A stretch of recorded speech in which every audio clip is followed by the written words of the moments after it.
My son told his investors that I was too damaged to attend Christmas dinner. 3 hours later, I was on the phone with CNN. Let me back up. My name is Tom Richardson. I'm 59 years old, a retired master sergeant, and I served 2 tours in Iraq. I've got a Purple Heart sitting in a shadow box that used to live on my kitchen table, and a titanium plate in my left leg from an IED that nearly killed me back in 2005. I also have a son, Marcus. He runs, or I should say he used to run, a tech startup in Palo Alto that was once valued at $2.8 million. Here's the thing about military families. The mantra, "leave no man behind," doesn't stop once you come home. It especially doesn't stop when that man is your father. Marcus seemed to forget that lesson on December 18th. What happened next reminded him why Purple Hearts aren't just bought, they're earned. Hit subscribe if you believe military sacrifice deserves respect, because what you're about to hear isn't just a story, it's a lesson.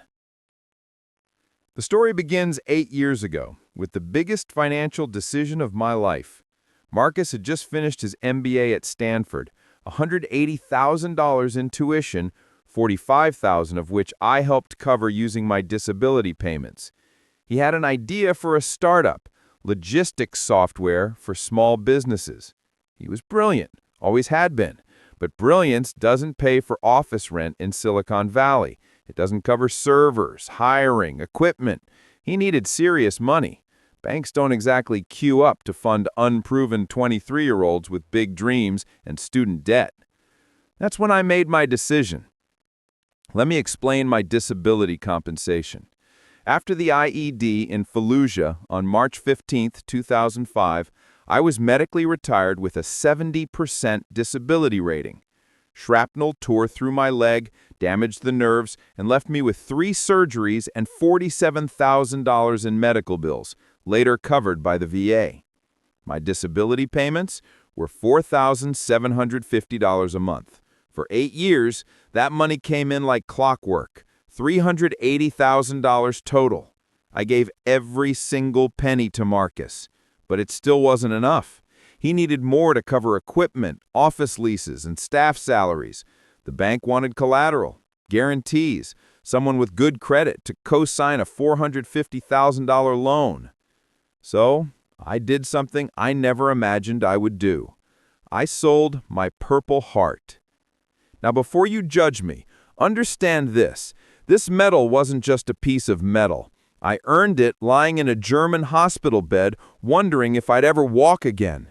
It symbolized 2 tours in Iraq, 24 months away from home, and a moment when I chose to drag a wounded Marine to safety instead of saving myself. The shrapnel in my leg?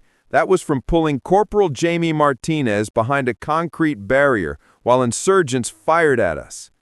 I sold that medal for $15,000 to fund my son's dreams.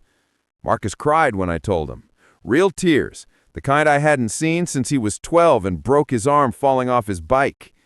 "Dad, I can't let you do this," he said. I told him, "No, son, you're my legacy. The medal? That's just metal and ribbon." The startup took off. Marcus was brilliant. Contracts rolling in, companies circling to buy his technology. Within 5 years, his company had an offer of $2.8 million. His share after investors and employees would be $1.6 million, enough to set him up for life. I was proud, genuinely proud.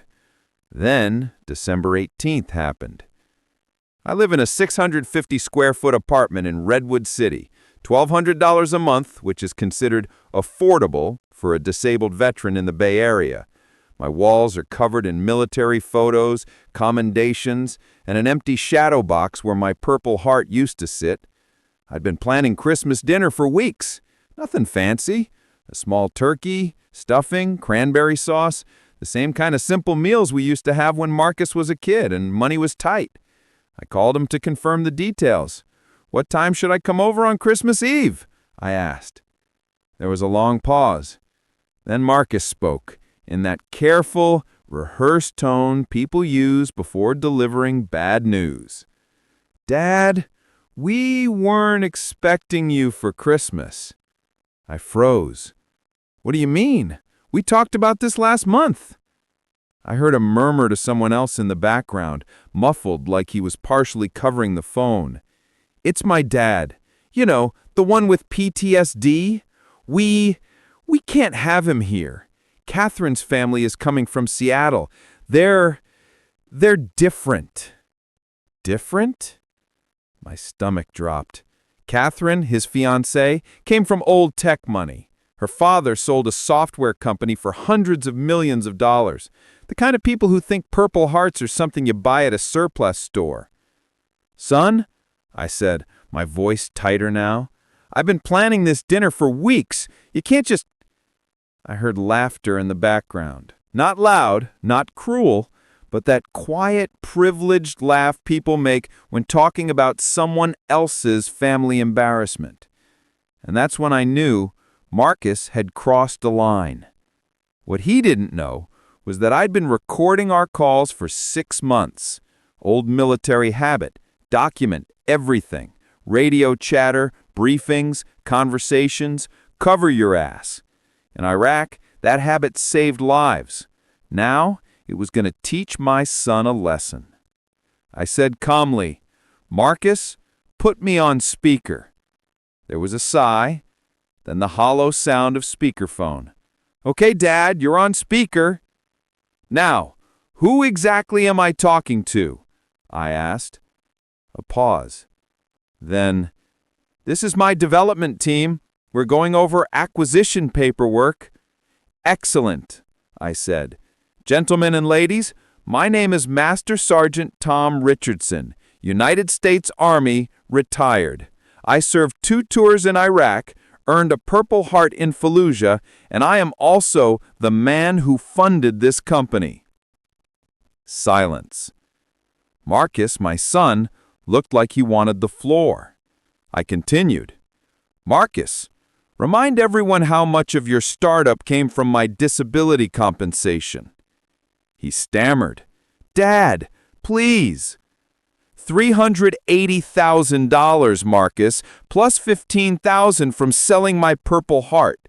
$395,000 of veterans' blood money built this empire. And you've called your father damaged in front of your team. I could hear someone whisper, "Holy shit." Then I said what had to be said. You've got 48 hours to close your acquisition deal and 72 hours to come up with $427,000 for that equipment loan I co-signed. Miss it, and everything you've built collapses. The room went silent. My son's carefully constructed image crumbled in real time. And in that moment, I felt the old familiar clarity of combat. Every decision mattered. Every action had consequences. Marcus froze. I could see it over Zoom, his forehead glistening, hands gripping the desk like he was bracing for impact. I had never seen him like this before. Not at 7, when he fell off his bike. Not at 13, when he failed his first SAT. Not even the night he graduated Stanford. This was something else entirely. He muttered, "Dad, you can't do this." I leaned back in my chair, letting the silence stretch. Combat taught me patience. Waiting, watching, letting the other person crack. That was sometimes the hardest battle. "You think I can't, Marcus? I built you. I invested in you. And when you called me damaged, I realized you forgot one thing about the Richardson family. We finish what we started." He swallowed hard, then whispered, I need time." I shook my head. "No, you need action, now. Here's the thing about building someone up. You can't fix entitlement with money. You fix it with accountability." And Marcus had never faced real consequences, until now. By the end of that call, I had his attention. That's when I made my next move. I contacted the bank, the investors, and the acquisition team. I didn't threaten, no. I made it clear that the loan guarantee I co-signed would be immediately withdrawn if Marcus didn't rectify his behavior. The acquisition, I'd personally notify them that their lead partner had misrepresented his financial backing. It was subtle, legal, but devastating. 24 hours later, Marcus called. His voice was trembling, but there was no sarcasm, no rehearsed charm, just a son realizing the gravity of what he'd done. "Dad, I'm sorry. I didn't mean it." I replied, calm but firm. "Marcus, apologies don't build companies. They don't fix broken trust. Actions do. You have 48 hours to clear your obligations and explain yourself to your team. If you do, maybe we can start rebuilding something. If not, you'll learn a very expensive lesson." He promised. I believed him, but only cautiously. Then came Christmas Eve. I was in my apartment, turkey in the oven, cranberry sauce bubbling gently on the stove. My phone buzzed. Marcus was at the door. Not alone, he brought his fiancée, Catherine, and her family. I could see the tension radiating off them like heat from a radiator. Marcus stepped forward. His hands were shaking. "Dad, I want to apologize in front of everyone. I was wrong. I forgot where I came from. I forgot who helped me get here. And I owe you." I nodded, keeping my expression neutral. I wanted him to feel it, not just say it. Catherine's mother, a woman in pearls and designer glasses, whispered, "Is this really necessary?" I didn't answer. I just turned and gestured to the table. Turkey, stuffing, mashed potatoes, all the simple things I had planned. No showy trimmings, no fancy wine, just a meal that mattered. And then, Marcus did something I never expected.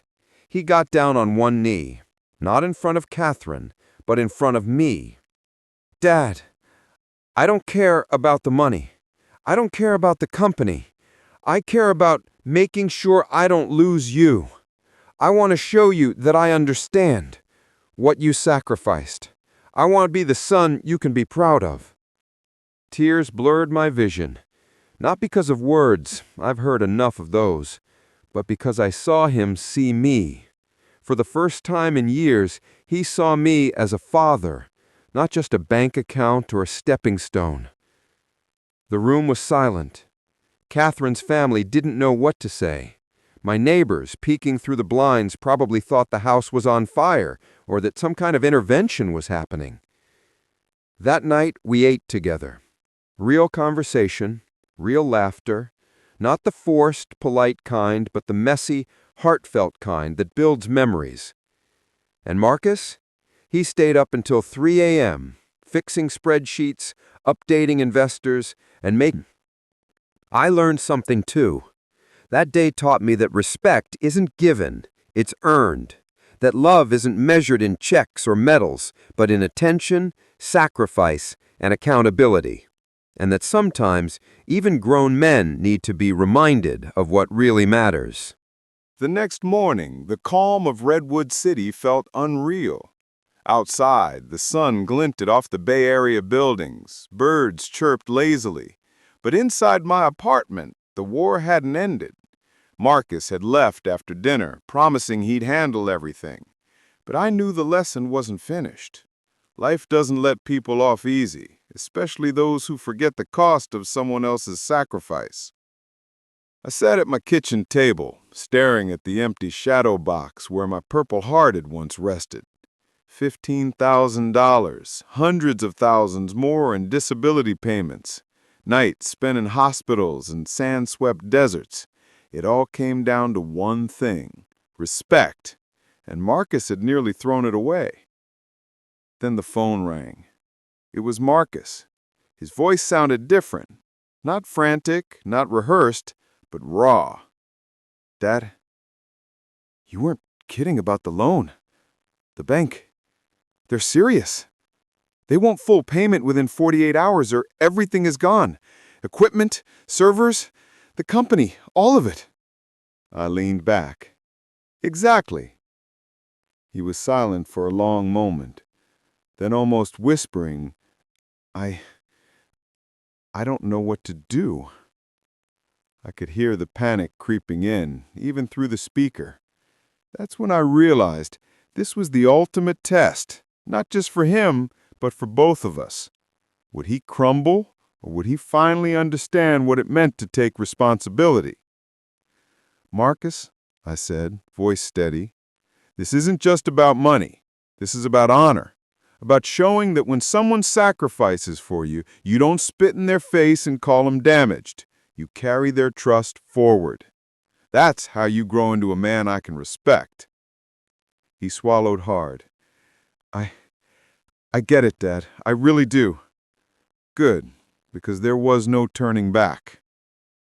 I hung up and immediately called the equipment leasing company, Pacific Equipment Leasing. Robert picked up on the second ring. Robert, this is Thomas Richardson. I'm the guarantor on lease number. I gave him the number.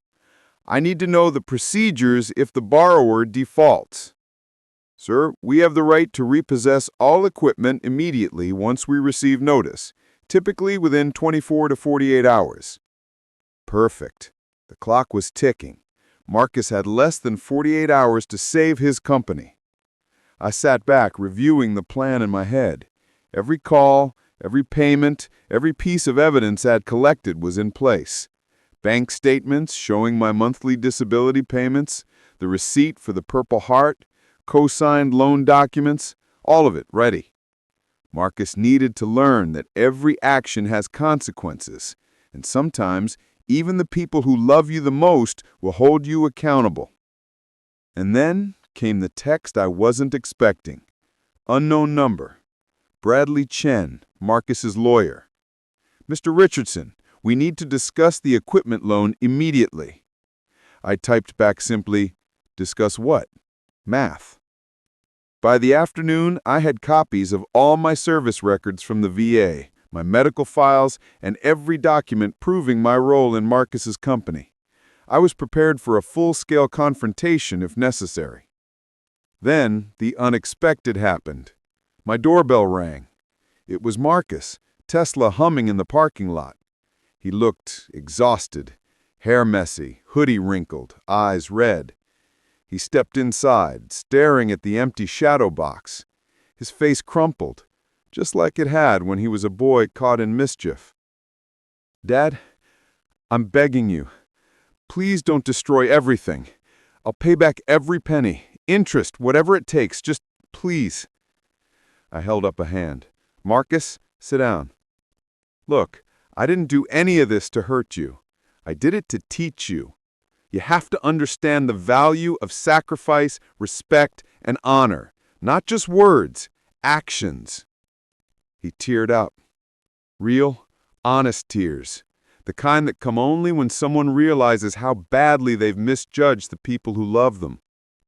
We spent hours that night going over the numbers, the loan, the bank procedures, and the acquisition paperwork. I wasn't helping him cheat or evade responsibility. I was guiding him through understanding consequences and the importance of owning his mistakes. By the next morning, Marcus was a different man. Not perfect, not fully redeemed, but aware, humble, grateful.